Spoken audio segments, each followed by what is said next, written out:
de Pseudomonas. Pseudomonas pues, es un bacilo que es gram negativo, que es oxidasa positivo, que es aerobio, por lo cual es considerado no fermentador. Son bacterias que tienen movilidad y que las podemos encontrar en el agua o en la tierra y que en estos ambientes pues participan en la descomposición de sustancias orgánicas. Dentro de sus factores de patogenicidad resaltamos lo que es la endotoxina, que interviene en el proceso de inflamación, la exotoxina A, que va a ribosilar ADP, y que además tiene una especie de cápsula de capa de slime, que es como una sustancia media gelatinosa que va a formar la pseudomonas, casi como cuando se miraban en su niñez Nickelodeon y soltaban esa gelatina medio verdosa, algo muy similar tiene pseudomonas. Entonces, pero la característica de este slime es de que lo vamos a ver en la formación de las microcolonias cuando esta bacteria afecta a nivel pulmonar. Es una bacteria que es muy resistente a gran cantidad de fármacos y la resistencia va a estar dada por estas beta-lactamasas, que es mediado por plásmidos y por un tipo de enzimas que son enzimas acetilantes. Además de eso, sabemos que es positivo para el citrato de Simmons, negativo para la descarboxilasa de lisina y también para, bueno, si utilizamos el medio mío para lo que es la descarboxilación de la ornitina. Después vamos a ver que no va a producir H2S y por acción de la trimetilamina va a producir un olor muy característico, que es un olor a frutas a nivel de los cultivos, pero también lo podemos evidenciar al momento de que tenemos un paciente con una herida infectada por pseudomonas, y eso pasa mucho en las unidades de cuidados, en las unidades de quemados, donde, por ejemplo, si un paciente está infectado con pseudomonas, lo primero que uno va a sentir es un olor dulce característico, entonces uno siente ese aroma y al toque ya uno puede estar pensando en que hay infección por pseudomonas en alguno de nuestros pacientes, lo cual nos permite pues darnos cuenta de forma rápida para realizar el aislamiento de estos pacientes, porque estas bacterias, sobre todo una vez que invaden estas áreas, estos servicios de quemados, pues rápidamente se van a esparcir, ¿no? Y hay que ser muy cuidadoso con esto.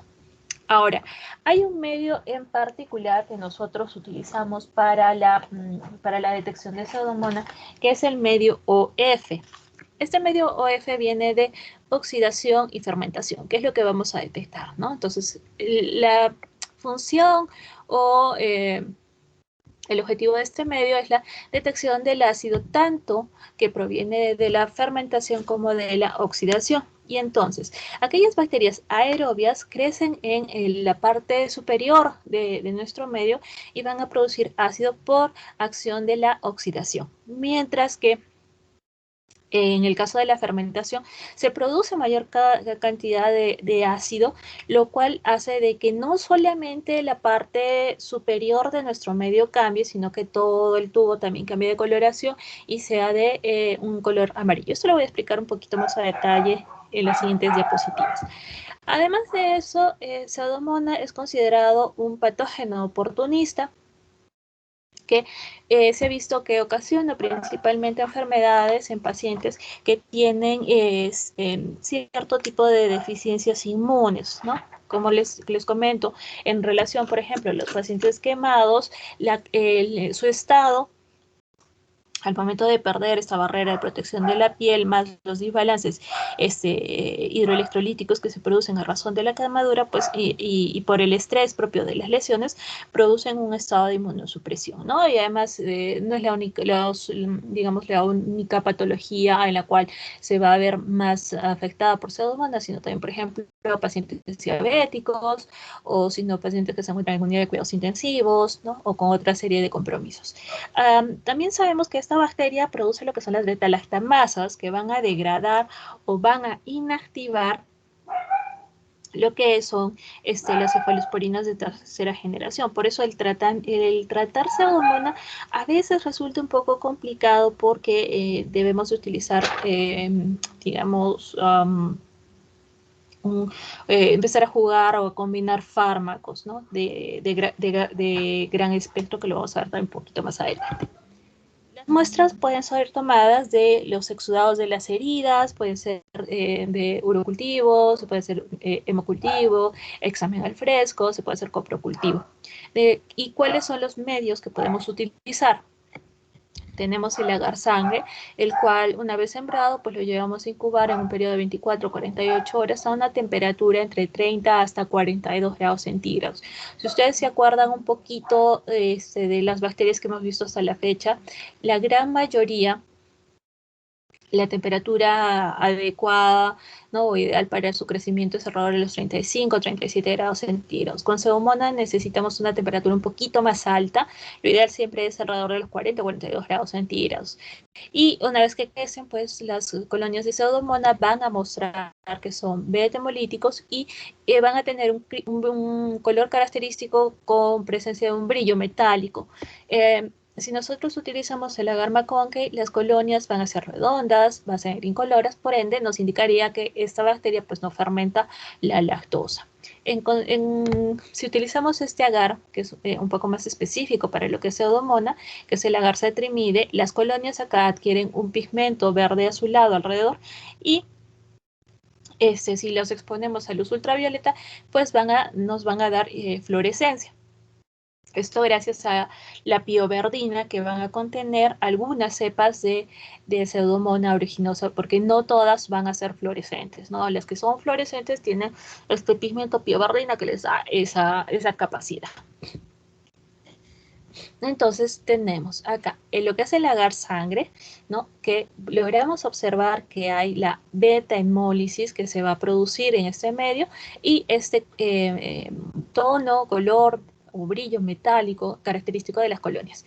En el agar McConkey simplemente son colonias incoloras, por lo cual nos indican que no hay fermentación de la lactosa.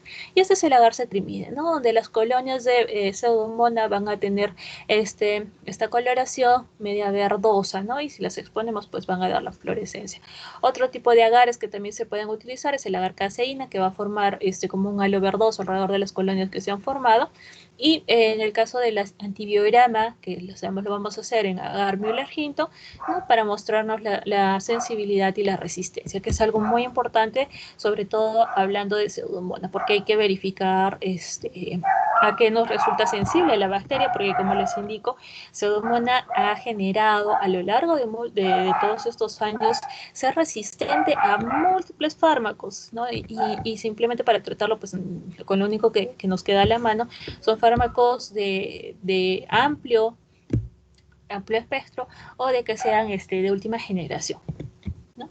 Entonces, si nosotros realizamos las pruebas de diferenciación bioquímica, nosotros nos vamos a poder evidenciar que para el caso de Pseudomonas vamos a tener un TSI,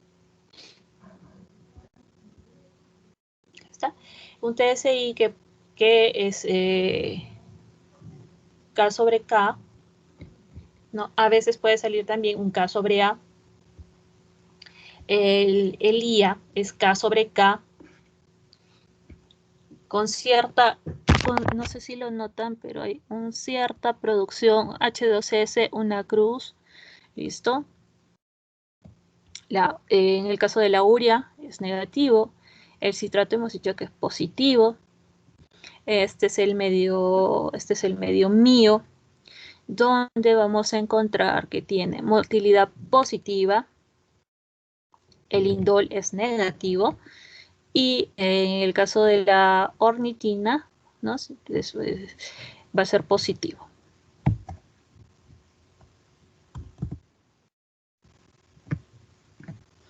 Entonces, el indol es negativo nuevamente. Tenemos el TCI, K sobre K, lo que es el IA, K sobre K. Vamos a ver la urea negativa, el citrato positivo, el indol negativo, movilidad positivo. Y hay que prestar atención a esto. El OF. La prueba del OF, nosotros la realizamos, es un mismo medio, pero puesto en dos tubos. ¿Listo? Entonces, ¿Cómo es que se realiza esta prueba de OF? Acá tengo mis tubitos con el medio OF. Ambos van a ser cultivados con una aguja de cole que se introduce hasta el fondo para que pueda crecer la bacteria. Uno de los tubos queda abierto y el otro tubo va a quedar cerrado y se cierra con parafina, de tal modo de que evito de que ingrese el oxígeno al medio.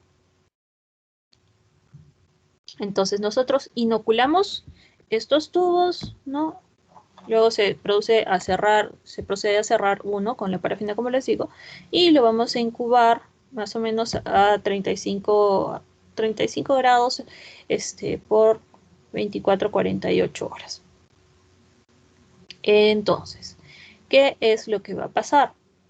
Vamos a ver que después de ese tiempo, si yo tengo cambio de coloración en el tubo abierto, ¿no? Se va a cambiar hacia este color amarillo en la parte superficial y el tubo que está cerrado se mantiene de color verde, me indica que mi bacteria oxida, ¿listo? Que es aerobia. ¿Ok? Entonces, si yo tengo que el tubo que está abierto, tiene un color amarillo en la superficie y el tubo cerrado se mantiene de color verde, me indica oxidación, ¿correcto? Que es una bacteria aerobia.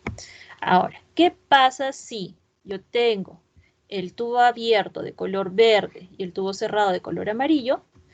¿No? Todo lo contrario, me indicaría que la bacteria es una bacteria fermentadora. ¿Listo? Que es una bacteria anaerobia estricta, por lo tanto no oxida. Ahora, hay casos en los cuales tanto el tubo abierto como el tubo cerrado son de color amarillo. ¿Qué me indicaría eso? Pues que la bacteria va a oxidar y va a fermentar, ¿no? Me indicaría que sería una bacteria anaerobia facultativa. Y hay casos en los cuales tanto el tubo, en el caso del tubo de oxidación, que es el abierto, va a ser de color azul, y el tubo cerrado, que es de fermentación, es de color verde, me indica que es una bacteria inerte, que no fermenta ni oxida. ¿Listo? Entonces, esas son las lecturas. En el caso de Pseudomonas, es una bacteria que es oxidación, o sea, que tiene oxidación positiva, ¿no? Oxidasa positivo, porque el tubo que está abierto es donde yo observo este cambio de coloración hacia un amarillo, ¿no? El tubo abierto tiene un tono amarillo. ¿Listo? Esa es la prueba del OF. Acá tenemos, por ejemplo, es la garcetrimida con esas colonias de un tono verdoso. Y si nosotros les ponemos a la luz UV, pues vamos a encontrar, ¿no? Esta fluorescencia, ¿no? En este caso se utilizó un medio que no es cetrimida, que es el medio Kim-B, que también es para Pseudomonas, para justamente poder evidenciar, la fluorescencia. Entonces, Pseudomonas hay que ver de que tiene gran cantidad de factores patogénicos y por eso me causa una serie de patologías.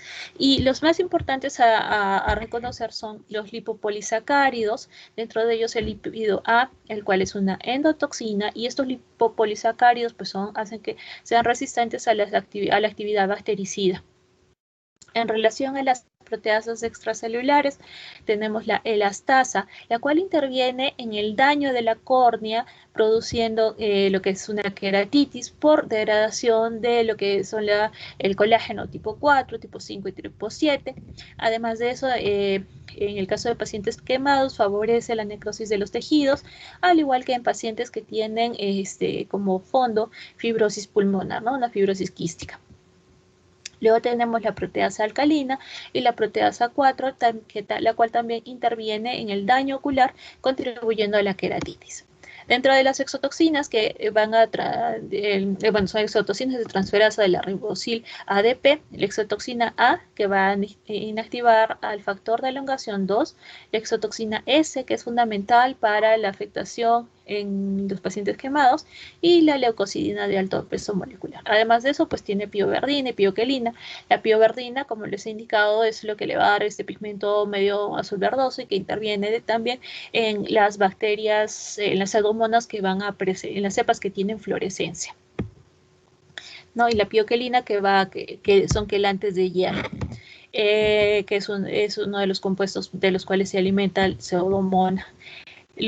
Tiene también un pili, el cual va a mediar la adherencia a las mucinas y a las células epiteliales. Contiene también ramolípidos como los monorramolípidos y los dirramolípidos, los cuales ocasionan las infecciones a nivel pulmonar. Tiene alginato, el cual va a constituir lo que es la capa de slime, que se ha visto en las infecciones pulmonares crónicas en pacientes con fibrosis quística, y que además ayuda a que la bacteria pues, pueda inhibir la fagocitosis, que ataque a los radicales libres, y también inhibir la quimiotaxis de los leucocitos. Otros factores bacterianos son la fosfolipasa C, la citotoxina como es el caso de la leucocidina, la piocianina, que son agentes cilostáticos que ayudan también a competir por el hierro. Entonces, las patologías que son causadas por pseudomonas, tenemos la queratitis, la cual vamos a ver que la bacteria coloniza el ojo, un ojo que está dañado y que principalmente se va a introducir o llega a contaminar porque el ojo va a estar en contacto con soluciones que se encuentran contaminadas, soluciones de lavado contaminadas. ¿Esto qué quiere decir? Por ejemplo, que pacientes que utilizan lentes de contacto, ustedes han visto que los lentes de contacto, uno al momento de retirarlos, los va a guardar en un estuche que contiene una solución estéril, ¿no? Para poderlos mantener humectados y también estériles. Entonces, si esa solución se contamina con pseudomonas, al momento que uno se coloque los lentes de contacto, siempre el lente de contacto va a causar una ligera abrasión del ojito, ¿no? De la córnea. Entonces, a veces siempre es como una irritación pequeña, pero eso ya facilita el ingreso de pseudomonas. Hay gente que tiene la muy mala costumbre de utilizar pues, los lentes de contacto hasta para dormir, ¿no? Que no se los retiran en ningún momento. Entonces, eso se hace más propensos a infectarse por pseudomonas, porque es indispensable que se haga este retiro de los lentes, ¿no? Y sean guardados bajo estas condiciones estériles. ¿Ok? Entonces, una vez que se produce este daño, va a evolucionar hacia una úlcera, la bacteria se va a diseminar, me va a producir necrosis del tejido por acción tanto de las endotoxinas como las exotoxinas, las proteasas y todo lo que hemos hablado, ¿no? Entonces, por ejemplo, acá tenemos la imagen de este ojito que está infectado por pseudomonas, ¿no? Y si aplicamos la luz ultravioleta, pues claramente vemos la fluorescencia que deja esta bacteria. En relación a las infecciones pulmonares, sobre todo en pacientes con fibrosis quística, son pacientes que a veces no solamente se van a ver afectados por pseudomonas, sino también por Staphylococcus aureus o por Haemophilus influenzae de forma repetida, ¿no? Son pacientes que van a tener la función pulmonar disminuida, que se les conoce que tienen infecciones intermitentes en un periodo entre unos 6 meses hasta 2 años, ¿no? Y que finalmente pues, van a terminar haciendo una enfermedad crónica.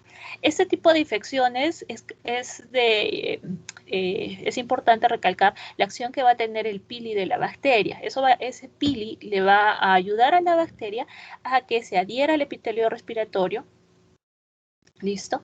Y que las bacterias pues empiecen a proliferar, miren hacia este epitelio y empiecen a producir el alginato, que va a ser, como habíamos mencionado anteriormente, es el constituyente de esta capa de slime que se ha visto en las microcolonias pulmonares, ¿no? Y acá vamos a tener esta imagen de una tomografía en relación a cómo se observa el parénquima pulmonar infectado por pseudomonas, ¿no? Con estas áreas medias atelectásicas. En el caso de la necrosis de los tejidos y sepsis en personas quemadas, intervienen una serie de enzimas, como hemos dicho, las proteasas, hay una activación del factor de Hagemann que conduce a la generación de fibrina, de complemento, de cininas, de cosanoides, y lo que hace, pues, finalmente la acción de todos estos factores patogénicos de la bacteria es que van a causar un exceso de coagulación, van a hacer que la actividad opsónica se encuentre deprimida, que haya un aumento de la actividad de los linfocitos T, supresores, una disminución de la actividad de las células T colaboradoras, de las células natural killer, ¿no? Y una reducción en la presentación de los antígenos y por lo tanto favorecen la inmunosupresión generalizada. Entonces, de por sí, el paciente quemado es un paciente que está inmunosuprimido por el estrés causado por las quemaduras, ¿no? Hablemos de quemaduras importantes, ¿no? No es de que cuando ustedes se queman el dedito, no sé, planchando, jugando en la cocina, no, ahí no. Cuando tenemos quemados, gran quemado, ¿no? Entonces, cuando tienen gran extensión del cuerpo dañado. Las lesiones de los pacientes quemados, cuando están en recuperación, es un tejido que está cicatrizando, que necesita tener una muy buena irrigación, que uno si es que toma una muestra de esta piel, lo va a encontrar como hay una proliferación vascular importante, porque los vasos empiezan a crecer para dar nutrientes, dar irrigación a este tejido, pues, y se empiece a formar una nueva capa. Entonces, ¿qué es lo que va a pasar con estos tejidos si es que se van a infectar por pseudomonas? Se altera todo esto, ¿no? Empezando por la proliferación vascular. Estos vasos empiezan a formar coágulos, entonces no hay una buena circulación de este nuevo tejido que está creciendo y que necesita esta sangre, entonces simplemente se empieza a necrosar por isquemia. ¿Listo? Además, pues intervienen todas las otras factores también para consumir el hierro, que es necesario para la bacteria, para continuar ayudando a la apoptosis de las células, y esto vamos a tener una lesión necrótica, me da un color verdoso. Y que, por ejemplo, como les dije, si es que yo entrara a una unidad de quemados, inmediatamente siento ese olor dulce, se me pararían los pelos porque lo primero que estaría pensando es de que hay una infección por pseudomonas. ¿Listo? Y si yo descubro los apósitos de estas heridas y tienen este tinte verdoso, pues peor aún, ¿no? Entonces, inmediatamente sus pacientes tienen que ser retirados de estas áreas, ¿no? Aislados, hacer una buena limpieza, se hace nuevamente una limpieza quirúrgica de las heridas para tratar de combatir a la bacteria y iniciar el tratamiento antiseudomónico. Entonces, si ustedes tienen la oportunidad, en el tiempo que todavía van a tener en la facultad de ingresar a las áreas de gran quemados, van a darse cuenta que son lugares muy, muy estériles, muy asépticos. ¿Listo? Es casi como, tienen que estar, las UCIs, digamos, son más sucias que las unidades de gran quemado. Las UCIs generalmente van a estar invadidas por este tipo de bacterias, por eso tenemos infecciones medias horripilantes en las UCIs. Pero en el caso de los servicios de gran quemado, mantienen el área completamente estéril justamente para evitar estos problemas. Por eso son pacientes que están muy comprometidos, no solamente hemodinámicamente, sino también a nivel de sus defensas. Bueno, luego también pueden producir bacteremia. En ese caso, los pacientes van a tener fiebre, taquicardia, taquipnea, insuficiencia respiratoria, hipotensión, asuemia. Se puede acompañar de lesiones cutáneas eritematosas que se inician como vesículas, que luego van a presentar hemorragia, se van a necrosar, se van a ulcerar y se transforman en unos nódulos indurados, ¿no? Y en estos casos, pues la sepsis llega muy rápidamente y resulta ser fulminante. También puede afectar huesos y articulaciones. En este caso, la vía de diseminación es hematógena y como grupo de mayor riesgo encontramos a las personas que usan drogas intravenosas, pacientes que tienen de repente infección de tracto urinario de repetición o enfermedad inflamatoria pélvica, están más predispuestos. ¿Y qué es lo que vamos a encontrar? Que el área afectada es un área que va a estar caliente, hay dolor en esta zona y va a haber pérdida del movimiento. Ahora, también puede afectar el sistema nervioso central y en este caso los pacientes pueden desarrollar meningitis o abscesos cerebrales, ¿no? Sobre todo en pacientes que tienen algún defecto inmunológico o que han o han presentado algún traumatismo. La forma como se va a diseminar, en el caso de que sea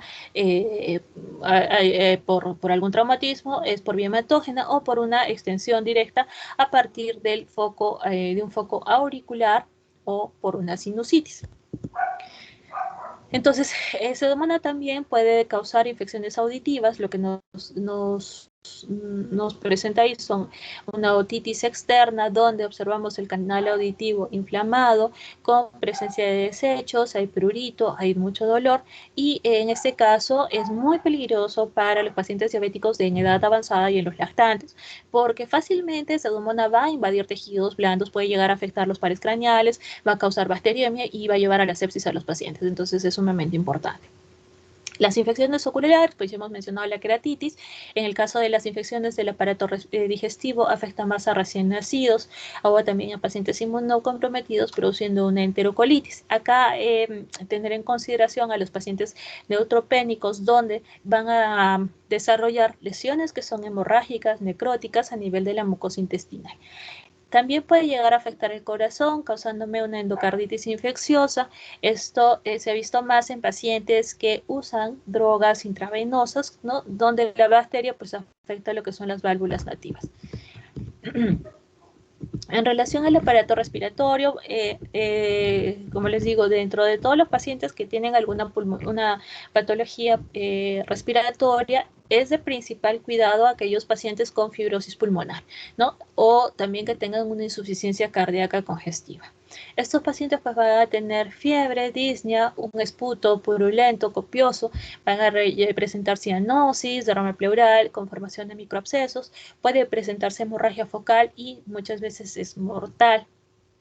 Pacientes que tienen cáncer o neutropenia pueden desarrollar una neumonía bacteriémica primaria, donde encontramos lesiones que son necróticas, que van a producir congestión vascular pulmonar, edema, bronconeumonía necrosante, y la muerte es muy rápida, entre 3 a 4 días, ¿no? En relación a las infecciones a nivel de piel y tejidos blandos, pues pueden producir lo que es las dermatitis de la tina caliente, lo que es pie de inmersión tropical, esto en pacientes con pie de atleta, ¿no? Y el síndrome de uña verde. En relación a las infecciones por vías urinarias, que es algo muy común, son infecciones del tracto urinario de origen nosocomial, no son las comunitarias. La comunitaria más asociado a E. coli. Correcto. Este tipo de infección de vías urinarias se va a presentar en pacientes que tienen una sonda urinaria o sonda vesical fija, ya sea a razón de que tengan algún problema de próstata, en el caso de los varoncitos, o que sean pacientes con cálculos renales o con alguna patología renal crónica. Para el examen de laboratorio podemos tomar muestras de esputo, de pus, tomar biopsia de el área de la quemadura, de la queratitis, del estigma gangrenoso, se hace una tinción, un examen directo, cultivo y las pruebas bioquímicas para la identificación de la bacteria. Y ya saben, hay que hacer el antibiograma. Y en relación al tratamiento, acá por favor corregir, no utilizamos cefalosporinas de tercera generación porque sabemos que son resistentes, lo que utilizamos son penicilinas anti-pseudomónicas, utilizamos ticarcilina, piperacilina, monobactanes, combinados con aminoglucósidos o con fluoroquinolonas. Entonces, pero todo eso se corrige al momento de que sale el antibiograma. Entonces, son medicamentos casi de última generación. Se tiene que usar combinación de medicamentos para lograr tratar la pseudomonas. Igualmente les hemos dejado un link de acceso para que puedan ver o complementar la información que les damos. Muy bien, en el caso del Helicobacter pylori es un bacilo también gram negativo, espiralado, con flagelos, que mide alrededor de 2.5 a 4 micras, es muy pequeñito, y lo podemos encontrar no solamente a nivel del tracto gastrointestinal, sino también a nivel hepatobiliar. Es un microaerofílico, oxidasa positivo, castalasa positivo, ureasa positivo. Esto, por favor, tenerlo muy en cuenta, la ureasa. Esto es ureasa positivo y que crece alrededor de 37 grados. Lo podemos cultivar en agar Brucella, en el medio de infusión corazón-cerebro, agar-sangre o agar-chocolate, ¿no? Y el tiempo que demora en crecer las colonias es alrededor de los 3 a 5 días. Y si, por ejemplo, lo sembramos en agar-sangre, uno ve de que el Helicobacter es débilmente hemolítico, ¿no? Se considera alfa-hemolítico. Entonces, por ejemplo, acá tenemos la imagen de agar-sangre, donde las colonias pues, son muy pequeñitas y la hemólisis pues, que se va a producir es muy discreta. El sembrar Helicobacter es muy complicado, razón por la cual no es uno de los exámenes que más se emplea en los laboratorios. Hacemos uso para su detección de otras pruebas antes que hacer los cultivos, ¿no? Pero igual es importante que conozcan cómo y en qué agares nosotros podemos cultivar esta bacteria. Dentro de sus factores de virulencia tenemos las adhesinas, tenemos la ureasa, que cumple un rol muy importante porque la ureasa es la cual va a ayudar a que el microorganismo pueda sobrevivir en el medio ácido que nosotros encontramos en el estómago. ¿Listo? Esta ureasa, pues lo que va a hacer es de que se empiece a producir amoníaco y el pH, se alcance un pH óptimo para el crecimiento del Helicobacter, que es alrededor de los 6 a 7. Vamos a ver que también esta ureasa pues, favorece la inflamación en la mucosa gástrica porque recluta y activa polimorfos nucleares y monocitos y también va a llevar a una producción excesiva de gastrina y de ácido. Otro factor de virulencia es la mucinasa, que ayuda a que la bacteria penetre la capa de mucosa. Y en relación a los flagelos, estos pues permiten que la bacteria pues se desplace de manera eficaz a través de todo el moco gástrico, ¿no? Y por lo cual nosotros luego al momento de observar las biopsias lo vamos a encontrar en lo profundo de la capa mucosa, ¿no? Donde yo por ejemplo miro las glándulas, en el fondo de las glándulas, ahí generalmente encontramos, metida entre el moco, encontramos al Helicobacter. Otras enzimas importantes para su patogenicidad son la citotoxina vacuolante, el cual va a activar a la interleuquina 8, que es un mediador de inflamación aguda, y hace que las células del cultivo elaboren vacuolas citoplásmicas.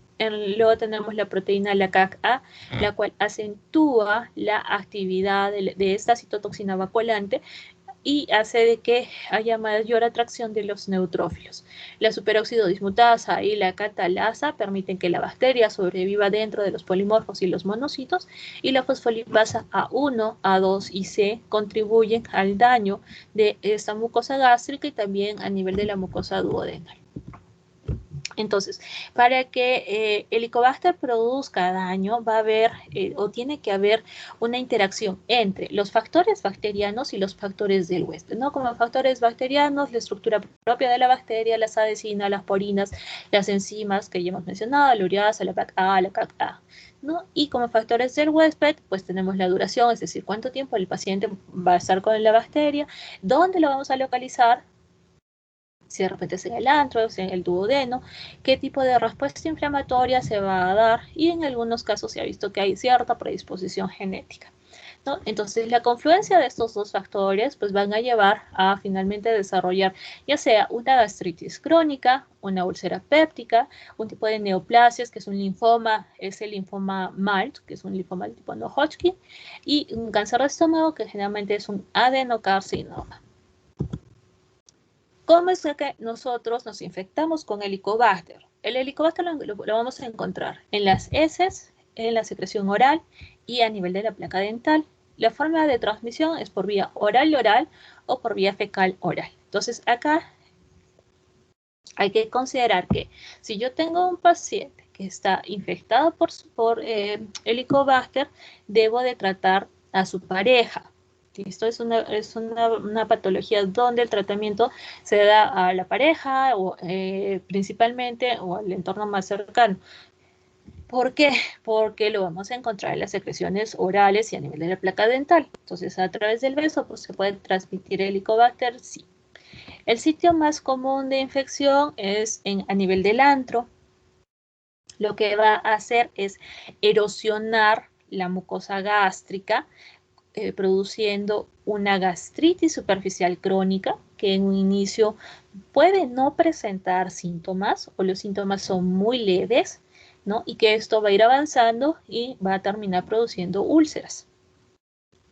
En el caso del Helicobacter, va a aumentar la secreción de gastrina y de ácido gástrico, y esto causa de que mi epitelio gástrico vaya a cambiar, ¿no? Se va a producir una metaplasia, favoreciendo la colonización a nivel del duodeno de Helicobacter pylori. Entonces, tanto a nivel gástrico como a nivel duodenal, listo, se puede dar la metaplasia. Cambios metaplásicos que se refieren a qué? Que voy a encontrar un epitelio anormal o que no pertenece, por ejemplo, a nivel de la mucosa gástrica. Lo que nosotros observamos cuando recibimos estas biopsias, muchas veces es, en antro encuentro metaplasia intestinal. ¿Qué quiere decir? Que la mucosa del gástrica, hay segmentos donde se han transformado en mucosa intestinal, ¿no? O a nivel del duodeno, encuentro metaplasia gástrica, ¿no? Hay cambios gástricos a nivel del duodeno que no corresponden. Entonces, eso es causado por el Helicobacter. Ojo que si hablo de metaplasia, no significa que mi paciente sea una lesión precancerosa o que sea un cáncer, ¿no? Si hablara de displasia, eso ya es otra cosa. Ahora, las patologías en relación a la gastritis, pues es una inflamación, la gastritis crónica es una inflamación de la mucosa gástrica, donde los pacientes generalmente refieren que tienen sensación de plenitud o de que no digieren muy bien la comida, presentan náuseas, vómitos y también hipocloridria. Cuando ya hay una úlcera péptica, esta se ubica en la unión cuerpo antral o a nivel del duodeno proximal, ¿no? Y la otra es el adenocarcinoma gástrico y el linfoma MALT, que les dije que era un linfoma de tipo no-Hodgkin. Entonces, lo ideal, si yo tengo un paciente que viene con estas molestias gástricas, que lo general es esto, que vengan con esa sensación de dolor, tipo quemazón a nivel del epigastrio, que sienten que no hay una buena digestión de los alimentos, que después de que sienten este dolor y necesitan tomar algo o comer algo para que el dolor baje, ¿no? Ahí nos referimos a una gastritis. Si, por ejemplo, yo tengo un paciente que el dolor se presenta después de los alimentos o se hace más intenso después de los alimentos, ahí pensaría más en una úlcera. ¿Listo? Son síntomas que ayudan mucho a diferenciar. Entonces, frente a esta situación, lo más adecuado es solicitarle al paciente una endoscopía, donde se le va no solamente visualizar la mucosa gástrica, sino también se le toman biopsias. Lo ideal es tomar siempre biopsias de antro y de cuerpo, un total de 6 biopsias, que pocos lo hacen, ¿listo? Solamente toman biopsia de la lesión para que llegue a patología, donde nosotros vamos a ver esto, ¿no? Vamos a tratar de buscar en las glándulas, en el fondo, a estos amiguitos que tienen como unas comitas muy pequeñitas, que eso es el Helicobacter. ¿Listo? Además de eso, pues yo tengo que también ver qué cambios se están dando en la mucosa. Si hay una inflamación aguda, si hay una inflamación crónica, si está activa la inflamación, si no está activa la inflamación, si hay cambios de metaplasia, no hay cambios de metaplasia, y obviamente si hay presencia de Helicobacter. Entonces, es un poco complicado visualizar Helicobacter. Lo hacemos generalmente con objetivo de inmersión, ¿no? Bueno, a veces hasta con 40 uno lo puede hacer con el ojo muy entrenado. Existen tinciones especiales para observar el Helicobacter, pero en nuestro medio la mayoría de patólogos no las necesitamos, ya tenemos mucha experiencia diagnosticando el Helicobacter en las biopsias porque es algo muy común en nuestra población.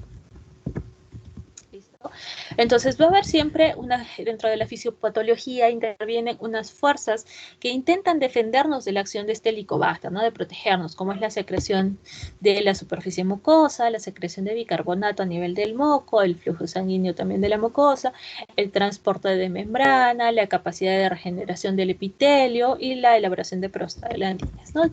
Frente a toda la acción que van a tener Helicobacter por intentar destruir la mucosa. Ahora, cuando vemos una lesión gástrica, obviamente que lo primero que vamos a pensar, sobre todo acá en el Perú, es que se dé por una infección por Helicobacter pylori. Pero ojo, siempre tienen que pensar en que puede haber otras posibilidades, ¿no? Como si, por ejemplo, el paciente consume AINES, consume aspirinas, si es fumador, si consume alcohol, si tiene hiperacidez gástrica o si de repente tiene reflujo gastroduodenal, ¿no? Entonces, analizar, siempre descartar todas esas cositas. Ahora, la infección por Helicobacter pylori puede tardar semanas o meses en que se desarrolle una gastritis superficial crónica y puede tomar años o décadas en que se desarrolle una úlcera péptica o se puede mantener como esta gastritis o desarrolle una enfermedad linfoproliferativa como es el caso del linfoma tipo MALT o que se produzca una gastritis crónica atrófica que finalmente desencadene en un adenocarcinoma gástrico. Para el tratamiento de Helicobacter es muy complejo porque necesitamos utilizar o lo manejamos en base a esquemas. ¿Listo? La primera línea de tratamiento está constituida por inhibidores de bomba de protones, claritromicina, amoxicilina, metronidazol, adicionándole también a veces bismutol, un tipo de 14 días. Si es que el paciente es alérgico a la penicilina, podemos utilizar tetraciclinas más metronidazol. Si como segunda línea, igual, inhibidor de bomba de protones, el bismuto, la amoxi más el levofloxacino, o tetraciclinas más metronidazol, y si fuera alérgico, levofloxacino con claritromicina, ¿no? Y hay hasta a veces tercera o cuarta línea de tratamiento. Entonces, el tratamiento va a depender mucho de si es la primera infección que tiene por Helicobacter, si de repente el paciente ya tomó tratamiento, ahí es importante acá preguntar si el tratamiento que tuvo lo cumplió en su totalidad, es decir, lo tomó por 10 a 14 días, o si de repente lo cortó, porque eso nos va a indicar que qué nuevo esquema se va a empezar, ¿no? Si yo tengo un paciente que de repente ya tomó tratamiento, pero no cumplió con con el tiempo estipulado, ¿no? De repente simplemente tomó 5 días y ahí lo dejó, pues eso facilita que la bacteria sea resistente a esos fármacos, entonces yo simplemente no los puedo volver a utilizar. Muy distinto es que si yo tengo un paciente que se ha tomado el tratamiento para Helicobacter por estos 14 días y que después de, no sé, un año vuelve a presentar infección por Helicobacter, le puedo indicar el mismo tratamiento, porque ¿qué significa? Que la bacteria sí respondió al tratamiento inicial, se dio de forma completa y que simplemente lo que ha presentado el paciente pues es una reinfección, ¿no? Se ha vuelto a contagiar, que eso es fácilmente de que ocurra. Y la otra cosa que me olvidaba, es importante que para estos pacientes sea muy claro en relación a la medicación. Algunos de estos fármacos, de estos antibióticos, pueden producir más molestia que calma en los primeros días, ¿no? A veces el usar claritromicina por ejemplo, principalmente la claritromicina causa muchas molestias gástricas, entonces hay que ser claros y indicar eso, no es de que esté peor, sino el medicamento tiene a veces esos efectos secundarios. En el caso del levofloxacino, indicar que los pacientes no deben de realizar esfuerzos físicos intensos, porque este medicamento como efecto secundario pues tiene el causar ruptura de tendones o ligamentos. En el caso, por ejemplo, de indicar metronidazol, se le debe de advertir al paciente que va a tener sabor metálico en boca y que por ninguna razón debe consumir alcohol, ¿no? Porque si no va a producir un efecto antabús, es decir, que se va a sentir como si hubiera tenido la peor borrachera de su vida, ¿no? Aunque haya probado así una gotita de alcohol. Entonces, y ser claros, ¿no? Y lo importante de que el paciente debe de cumplir estos 14 días para que no genere resistencia a los fármacos, ¿no? Para que se puedan tratar con fármacos más sencillos, más económicos, ¿no? Y de fácil acceso. Entonces, dentro de las formas o los métodos diagnósticos, el ideal siempre va a ser la biopsia, ¿no? La toma de la biopsia para que nosotros la tengamos con hematoxilina eosina, podemos utilizar tinción de Gemsa o tinción de plata. El cultivo también se puede realizar, pero como les dije, es un poco engorroso el realizarlos. Podemos hacer determinación de los anticuerpos. La prueba de la ureasa en el aliento, que es, digamos, la prueba más fácil de hacer. realizar sondas genéticas, técnicas de inmunofluorescencia o sistemas de reacción de cadena polimerasa, ¿no? Puedo hacer un ELISA para detectar también el Helicobacter pylori. Y entonces la prueba que a veces se prefiere porque es más rápida, más, digamos, no es tan molestosa para el paciente, es la prueba del aliento para el Helicobacter. Esa prueba se basa en la presencia de la ureasa. ¿Y qué es lo que se hace? Al paciente se le va a dar una solución que va a contener urea, que va a estar marcada con carbono, ¿no? Carbono 13, carbono 14. Y después de 30 minutos nosotros tomamos una muestra de su aliento, ¿no? Le decimos que sople. Y si tuviera Helicobacter, ¿no? En su estomaguito, la ureasa que contiene esta bacteria va a hidrolizar la urea, liberando el CO2, este CO2, que va a estar marcado con carbono, ¿no? Con este carbono marcado. Entonces, lo que vamos a medir, el resultado, lo que hace es medir el contenido no de ureasa, sino más bien el contenido de carbono 14 o carbono 13, que indicaría la presencia de la bacteria. Tiene una alta sensibilidad y una alta especificidad, alcanzando a veces hasta el 100%.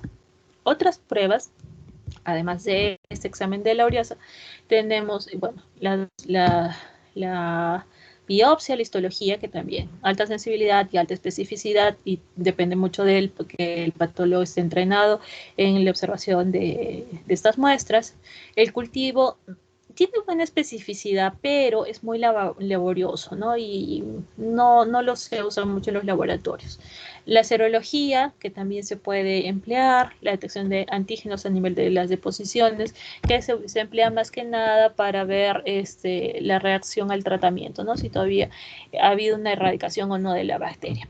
Entonces, siempre cuando tengan pacientes con gastritis, lo ideal es siempre que vayan a hacerse una endoscopía, por más molesto que sea, ¿no? Porque no es nada engorro, no es nada agradable que a uno le hagan la endoscopía, pero eso le va a dar una idea tanto al clínico, ¿no? De cómo está el aspecto de la mucosa gástrica, ¿no? Y obviamente nosotros como patólogos pues vamos a poder identificar si es que sí tiene el bichito o qué otro tipo de lesiones se pueden estar presentando. ¿Listo? Porque hay muchas veces que el paciente pues simplemente se hace el test de la urea y sale positivo, pero resulta de que no es que tenga una gastritis, sino que de repente esté desarrollando un linfoma o que esté desarrollando cambios displásicos, ¿no? Que vayan a terminar en un adenocarcinoma. Entonces es distinto el comportamiento, la actitud que uno va a tener frente a ese tipo de lesiones. Y finalmente, el vibrio, lo que es el vibrio cholerae, que es un bacilo gram negativo, curvado, que tiene un flagelo polar, anaerobio facultativo, oxidasa positivo, fermentador de glucosa, que tiene una característica especial de que va a crecer en medios alcalinos. Es una bacteria que es muy sensible a la acidez. Existen 139 serotipos basados en el antígeno somático, los más estudiados, los más comunes son el O1 con el biotipo el TOR y cholerae, que son los que han causado las pandemias que hasta ahora conocemos, y el O139 con la toxina cólera. Entonces, los biotipos, el TOR y el clásico, serogrupo O1, y los serotipos que tenemos son el Icojima, el Ogawa y el Inaga, ¿no?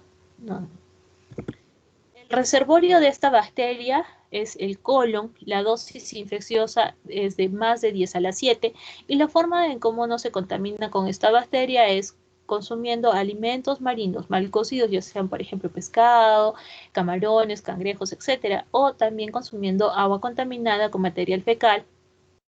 ¿Listo? Y esta ha sido las razones por las cuales se esparcía rápidamente esta bacteria. La última epidemia que se presentó acá en el Perú fue en la década de los 90. ¿Listo?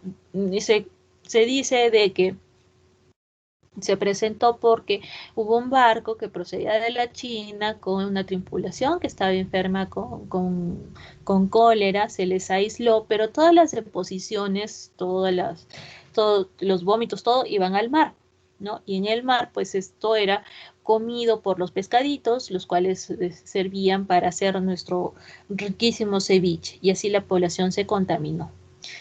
El primer caso reportado fue acá en Arequipa, en el sector de La Joya, también por el manejo de las aguas de regadío, ¿no? En los años 90 había ciertas áreas donde no se daba un adecuado sistema de desagüe, de agua potable, ¿no?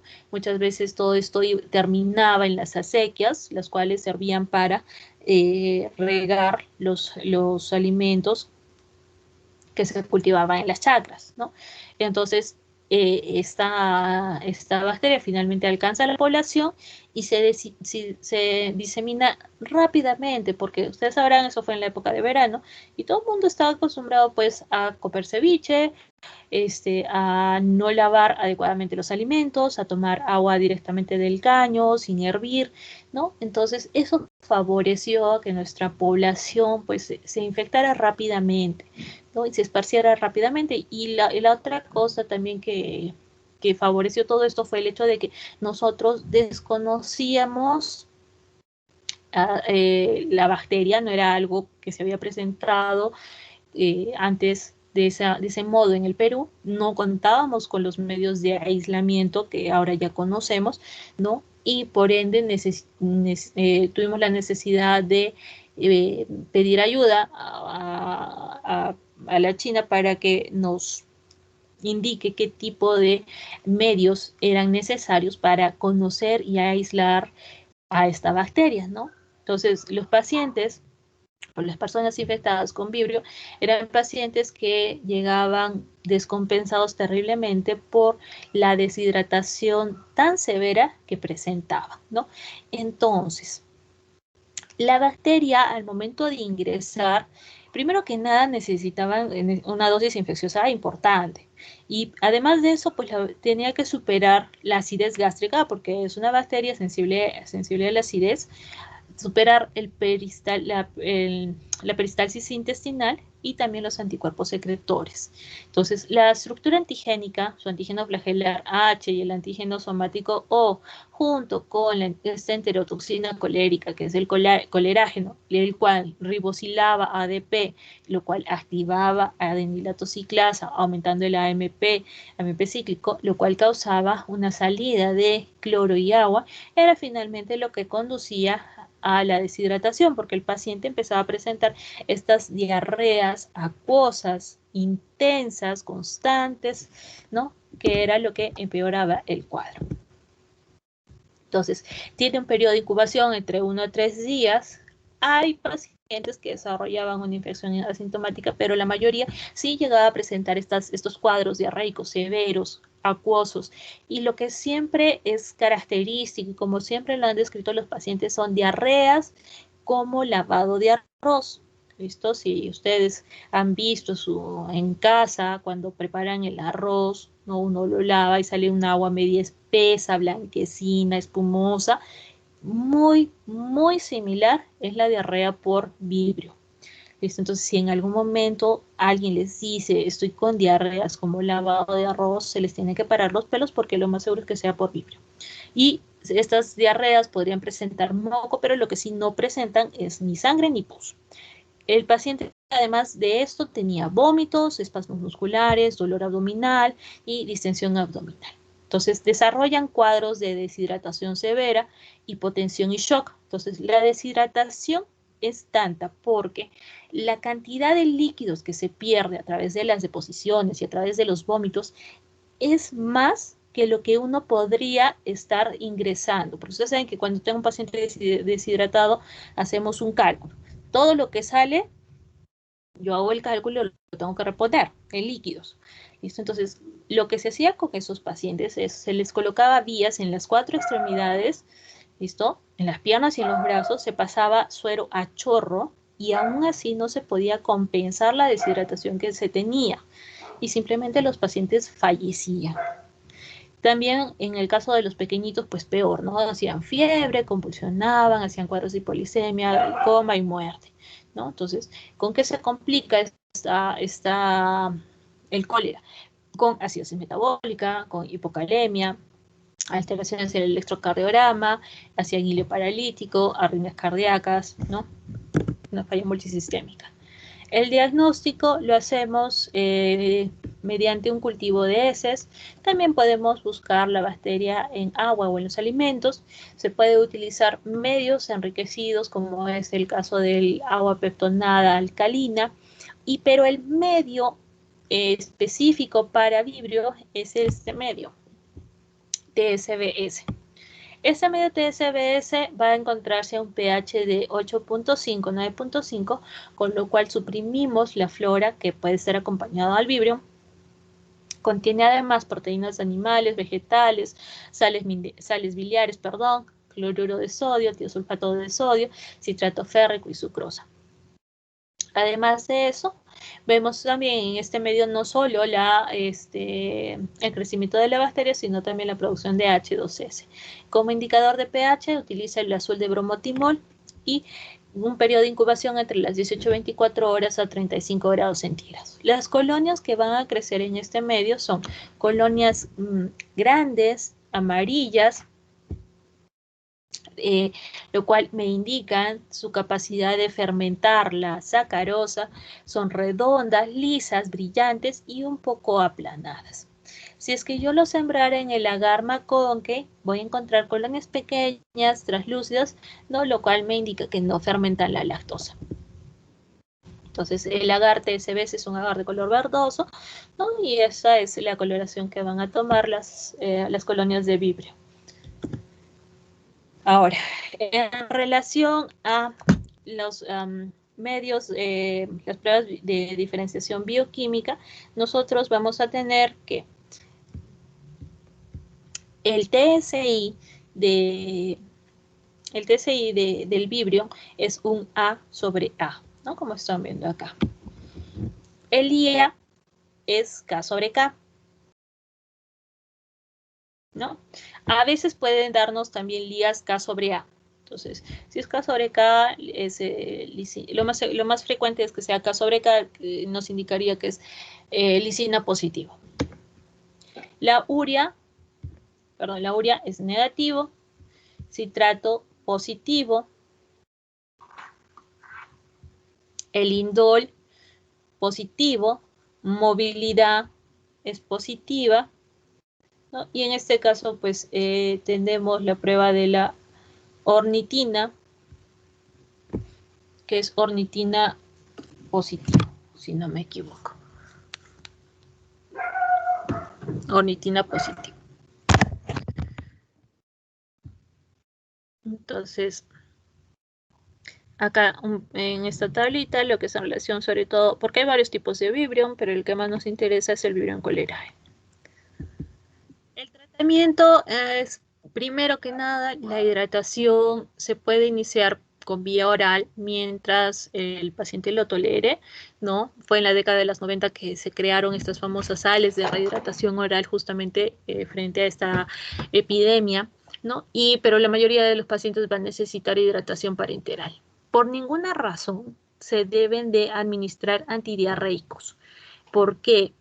Porque al yo dar antidiarreicos lo que estoy haciendo es de que separe el movimiento intestinal de cierto modo y facilite el crecimiento de la bacteria, en lugar de que esta pues sea liberada o eliminada a través de las heces. Entonces voy a complicar más el cuadro. Y se debe iniciar antibiótico-terapia basada en tetraciclina, doxiciclina, trimestoprim, sulfamethoxazol, eritromicina o ciprofloxacino, ¿no? Nuestras opciones son amplias para tratar esta bacteria, ¿no? Igualmente se les ha dejado el link de acceso para este video. Muy bien, chicos, eso ha sido la práctica del día de hoy. Creo que con eso terminamos, me parece, todo lo que son las enterobacterias, pero aún nos falta más. ¿Alguna pregunta?